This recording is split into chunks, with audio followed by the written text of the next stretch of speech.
Momentum है। फिलहाल ऐसा लग रहा है कि अब ये बड़े रैली के बाद दोनों तरफ के मोमेंटम हो सकते हैं। हम्म। एक और stock Amul sir, GMR airports, काफी अच्छा एक मोमेंटम है, 108 के पे आज भी खड़ा है और एक कंसोलिडेशन कहें या फिर इसी स्तर के आसपास घूम रहा है 102 से 108 के बीच में, क्या लगता है? जी जी, बिल्कुल। ये ब्रेकआउट के बाद उसने पॉजिटिव मोमेंटम को और बढ़ाया है। अगर मैं देखता हूँ तो ये क्वार्टर में अभी तक 23% तक का रैली किया है, और ऊपरी लेवल पे भी ऐसे कोई साइंस दिख के नहीं आ रहे जहाँ पे कोई हम्म, बड़ा करेक्शन ट्रिगर हो सकता है। तो ट्रेंड हम्म, फॉलोइंग ट्रेडर्स के लिए मुझे लगता है 102 एक इम्पॉर्टेंट हम्म, लेवल रहेगा। उसी के आसपास 20 डे सिंपल मूविंग एवरेज भी आ रहा है। जब तक इसके हम्म, ऊपर है ये ट्रेंड अप ही रहेगा ऑन द हायर साइड। ये कहीं ना कहीं 120 125 पोजिशनल पॉइंट ऑफ व्यू से शायद एक आध दो दिन का कंसोलिडेशन देखने को मिल सकता है। बट पोजिशनली अगर मैं ये स्टॉक को देखता हूँ तो ये कहीं ना कहीं 125 की तरफ बढ़ता हुआ देखने को मिल सकता है। हाउएवर ये बिलो 102 शायद थोड़ा सा हम्म, सेटअप या सेंटीमेंट चेंज होते हम्म, हुए जेएमआर एयरपोर्ट में देखने को मिल सकते हैं। हम्म, हम्म। गौरांग सर, एक कमोडिटी जो जो हमको बहुत हेल्प कर रही है और आगे भी करेगी, वो है क्रूड। क्रूड के दाम जो है वो 60-67 के आसपास ही देखने को मिल रहे हैं, और अब ये माना जा रहा है कि 2026 will be the year of surplus as far as the crude is concerned, which is very good news for India. अगर क्रूड के दाम इसी दायरे में रहते हैं, इन लेवल्स पे रहते हैं और नीचे आते हैं, तो फिर आपकी strategy oil and gas space में क्या होगी? तो ये भी एक सहायता करेगा हमारी जो विकास दर है तो उसको, क्योंकि 75% से ज्यादा मेरे ख्याल से हमारी जो ऊर्जा की जरूरत है वो हम्म, हम आयात करते हैं। We ji. Import crude oil more than about 75%। हम्म, और मैंने पिछले कुछ हफ्तों से देखा है तो ब्रेंट करीबन 63 या $64 प्रति बैरल के जी। आसपास, और नाइमेक्स करीबन $70 प्रति बैरल के आसपास। हम्म, खपत को लेकर के प्रश्न चिन्ह है। उत्पादन ओपेक प्लस देशों ने निरंतर कहा है कि हम उत्पादन ऊपर के तरफ ही रखेंगे। तो ये जो संतुलन है, उत्पादन ज्यादा हो रहा है, खपत कम हो रही है, उसके कारण भी कच्चे तेल के दाम में दबाव आएगा अंतरराष्ट्रीय मार्केट में। और दूसरी तरफ हम्म, अगर जिस प्रकार से खबरें आज सुबह हमने पढ़ी और देखी हैं, यूक्रेन और हम्म, रशिया के बीच में यूएस के तरफ हम्म, से जो समझौता करने की बात की है, तो अगर हम्म, ये हो जाता है तो जो अंतर्राष्ट्रीय स्तर पर प्रतिबंध लगा हुआ है रशिया के क्रूड ऑयल और नेचुरल गैस को लेकर के, वो हट जाएगा। और उसका हम्म, सीधा सीधा फायदा हमें भी मिलेगा, क्योंकि हमारे हम्म, ऊपर 25% अतिरिक्त तारीफ लगाई गई है, क्योंकि हम जी। रशिया से, रूस से आयात करते थे कच्चा हम्म, तेल और नेचुरल गैस। ऑयल जी। मार्केटिंग कंपनीज के लिए बहुत सकारात्मक बात होगी, क्योंकि उनके मार्जिन बेहतर हो सकते हैं। इन्वेंट्रीज को जी। लेकर के भी एक परिस्थिति सुधरने की संभावना। तो जी। ऑयल मार्केटिंग कंपनीज पर बिल्कुल आपको नहीं, और एज अ डिस्क्लोजर की तो तीनों ही ऑयल मार्केटिंग कंपनीज पर हमारी खरीदारी की राह हम्म, हम्म। अब सर, एशियन पेंट्स 2908 के स्तर पे है। अच्छा, निफ्टी का टॉप गेनर देखने है आज के बाजार में, 1.5% का इजाफा। ट्रेंड जहाँ कुछ बेस फॉर्मेशन अब देखने को मिल रही है, दोनों ही स्टॉक्स है दिग्गज है, क्या करेंगे? एशियन पेंट बेटर ऑप्शन रहेगा अगर मैं ट्रेंट और एशियन पेंट में से दोनों को एक को चूज करता हूँ तो। एक हम्म, ही दिक्कत है एशियन पेंट के लिए कि रैली काफी फास्ट हो चुकी है। अराउंड 2350 के आसपास बॉटम बना था, और वहां हम्म, से आज 2980 के आसपास स्टॉक ट्रेड होता हुआ हमने देखा है। एक रेंज में फंसा हुआ है। अगले दो हम्म, लास्ट 2 वीक में अगर हम देखेंगे तो यही रेंज के अंदर स्टॉक ट्रेड हो रहा है, पर अभी भी सेटअप अच्छा है। मुझे लगता जी। है पोजिशनली अगर मैं देखता हूँ तो 2840 2840 एक सपोर्ट रहेगा। पोजिशनल हम्म, सेटअप अच्छा रहेगा। शायद आने वाले भी हफ्ते में हम ये हम्म, रेंज बाउंड टेक्सचर कंटिन्यू होता हुआ देखने को मिल सकता है। ब्रेकआउट हम्म, के लिए on the higher side level रहेगा 2930 का।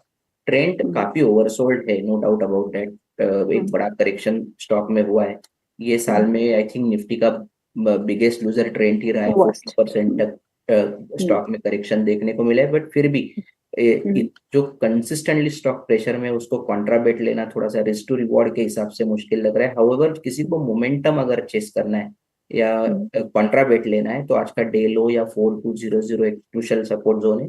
On the higher hmm, side अगर ये बाउंस बैक आता है, टेक्निकल बाउंस बैक आता है, तो 4350 जहाँ पे 20 डे सिंपल मूविंग एवरेज आ रहा है वहां तक ये हम्म, पुल बैक कंटिन्यू रह सकता है, बट पुल बैक ही लग रहा हम्म, गौरांग सर, आईटी स्पेस में अब हम हमें क्या करना है? एक अच्छा बेस है। बना चुके हैं, एक मोमेंटम भी है, मतलब उतनी तेजी नहीं देखने को मिल रही, but yes, things look little better for them. अभी वेट करना है या फिर एक्यूमुलेशन शुरू करना मेरे ख्याल से शेयर बाजार में अगर आप इंतजार करेंगे तो इंतजार ही करते रह जाएंगे। शेयर बाजार में जरूरत है थोड़ी हिम्मत जुटाने की और कदम आगे बढ़ाने की।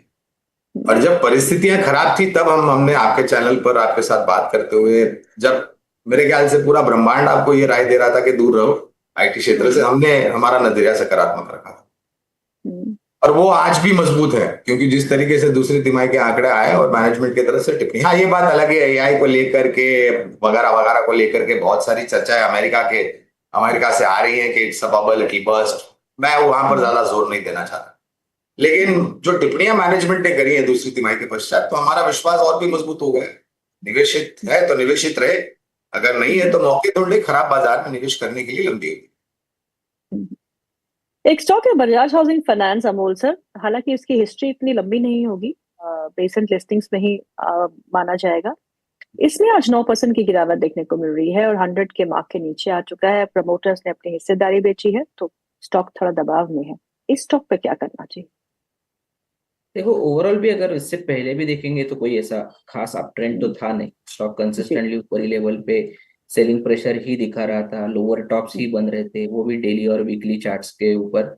आज वो जो गैप डाउन हुआ है वो उसी करेक्शन का एक्सटेंशन, जिसको हम बोल सकते हैं, वो देखने को मिला है।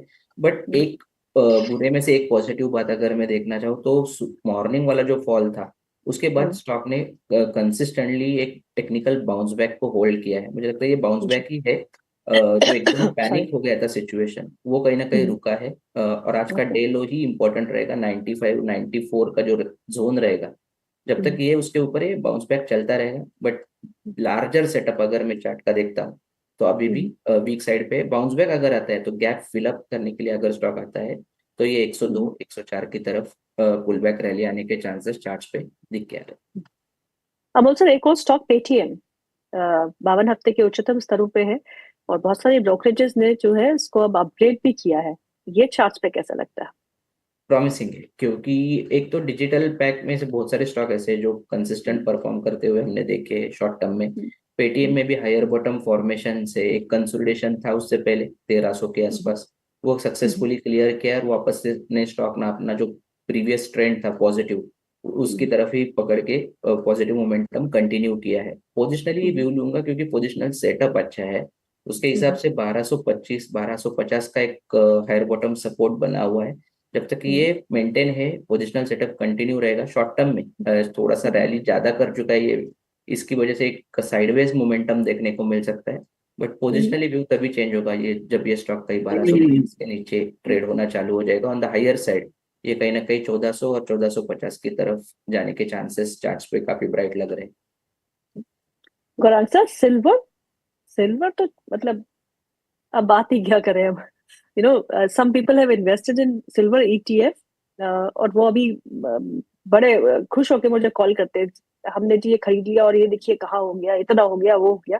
ये सिल्वर में हो क्या रहा है? आई मीन, स्टोरी ठीक है, बहुत सारी इंडस्ट्रियल डिमांड पिकअप है, some big names are accumulating silver, पर करना क्या है इन लेवल्स? आप लोगों की बात छोड़िए, पहले ये बताइए, हमने 6 महीने पहले आपको हिदायत दी थी कि जा करके निवेश करिए, आपने किया या नहीं किया? मैंने नहीं किया सर। अब भी देर नहीं हुई गीतू, मेरे ख्याल से अगर आपको सिस्टमैटिकली निवेश करना है तो आपके पास 2 विकल्प है। एक है एक्सचेंज ट्रेडेड फंड सोने और चांदी के, जो एनएसई बीएसई पर लिस्टेड है, करीबन 12 या 13 कुछ ईटीएफ है। या फिर आपके पास दूसरा विकल्प है गोल्ड और सिल्वर से जुड़े हुए म्यूचुअल फंड्स। यहाँ पर भी आप निवेश कर सकते हैं अगर आपको किश्तों में धीरे धीरे करके थोड़ी थोड़ी मात्रा में निवेश करना है। देखिए तो एक बात वास्तविकता ये है कि सोने और चांदी के दाम ज्यादातर इसलिए क्योंकि वो इंडस्ट्रियल और ईवी की यूजेज जो है उसको लेकर के और सप्लाई को लेकर के थोड़े बहुत खबरें आई थी, जहां पर परिस्थिति थोड़ी नकारात्मक थी सप्लाई को लेकर के। लेकिन मैं ये मानता हूं कि अगर आपका नजरिया, मैं और एक बात, जब आप सोने चांदी में निवेश करते हैं गीतू, तो आपको उसकी तुलना शेयर मार्केट से नहीं करना चाहिए, क्योंकि वो एक अलग एसेट क्लास है। सोना चांदी 1 साल 2 साल 3 साल कुछ नहीं करेगा, लेकिन जब वो चलेगा तो जो कमी है वो पूरी भरपाई कर देगा। जिस प्रकार से परिस्थितियां उभर करके आ रही है और जिस तरह से मांग बढ़ रही है और सप्लाई साइड को लेकर के थोड़ी बहुत दिक्कत है, यहाँ से और ऊपर की तरफ के आसार होने की पूरे संभावना लग रहा है। और मैं तो यहाँ तक कहूंगा कि एक अनुशासन होता है जब आप निवेश करते हैं, और वो अनुशासन क्या होता है कि आप आपकी जो पूंजी है उसको अलग अलग एसेट क्लासेस में बांट दीजिए, जिससे आपके जो जोखिम है वो बढ़ जाता है। अगर आपने एक ही जगह पर निवेश किया तो उससे जोखिम बढ़ जाता है। तो उदाहरण के तौर पर अगर आपके पास 100 रुपए निवेश करने के लिए, तो मैं तो ये कहूंगा कि कम से कम 20 या 15 या 20 रुपया जो है वो आपको सोने और चांदी से जुड़े हुए एसेट क्लासेस में निवेश करना चाहिए। Amol sir, HUL versus ITC तो कहीं जा ही नहीं रहा है, वो 400 के ऊपर ही वहीं टिका हुआ है, 401 से 410 ऐसे ही घूमता है। सो एफएमसीजी, प्योर एफएमसीजी प्लेस में नेस्ले, HUL, मैरिको, ब्रिटानिया कुछ पसंद है? आई थिंक मैरिको का फॉर्मेशन बेटर है, अगर उसमें से देखो तो, क्योंकि एक स्टॉक रेंज में जरूर फंसा है, काफी दिनों से फंसा है। 760 के बाद एक करेक्शन भी देखने को मिला है, but on the flip side में अगर देखता हूँ तो जो सेटअप है वो अभी भी पॉजिटिव साइड पे है। और दूसरा अब एक कंसिस्टेंटली एक रेंज के सपोर्ट पे स्टॉक सपोर्ट लेता हुआ देखने को मिला है। वो रेंज आ रहा है अराउंड 700 की तरफ, 700 710। और अभी मैरिको में अगर हम देखते हैं तो उसी सपोर्ट के आसपास चल रहा है। तो यहाँ से एक फ्रेश अप ट्रेंड रैली आने के चांसेस काफी ब्राइट है। जब तक ये 700 के ऊपर है, टेक्निकल बाउंस बैक एक्सपेक्टेड है। हायर साइड रेजिस्टेंस जोन रहेगा 750 का। ब्रिटानिया में अगर मैं देखता हूँ तो ब्रिटानिया भी काफी कंसोलिडेट हुआ है, टाइट कंसोलिडेशन हुआ है। रेंज ब्रेकआउट का इंतजार रहेगा 5900 लेवल के हिसाब से आ रहा है। 5900 अगर ब्रेक होता है तो ब्रिटानिया में एक जो फ्रेश अप ट्रेंड रैली आएगा वो कहीं ना कहीं वापस से 62 6300 की तरफ बढ़ता हुआ देखने को मिल सकता है। On the flip side below 5700 setup थोड़ा सा बिगड़ सकता है। तो सर, मेशो का IPO कल खुल रहा है December 3rd को, इसे ट्रैक कर रहे हैं आप? जी नहीं, ये तो हमने अभी तक तो कोई नोट नहीं निकाली, पता नहीं आज शाम तक अगर कोई नोट आती है, लेकिन अभी तक कोई नोट नहीं है।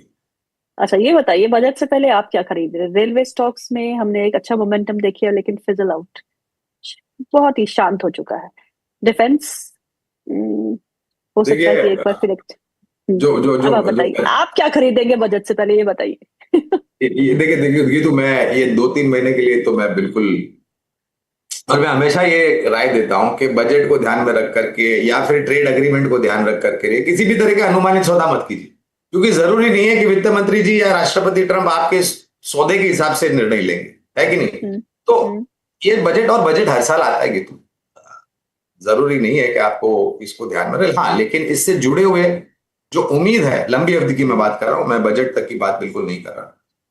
वित्तीय क्षेत्र, क्योंकि घोषणा हुई थी सरकार की तरफ से कि 3 या 4 जो सरकारी बैंक है उसका विलय होगा और 12 से 4 बैंक बनेगी, सिर्फ केवल मात्र सरकारी बैंक लिस्टेड यूनिवर्स।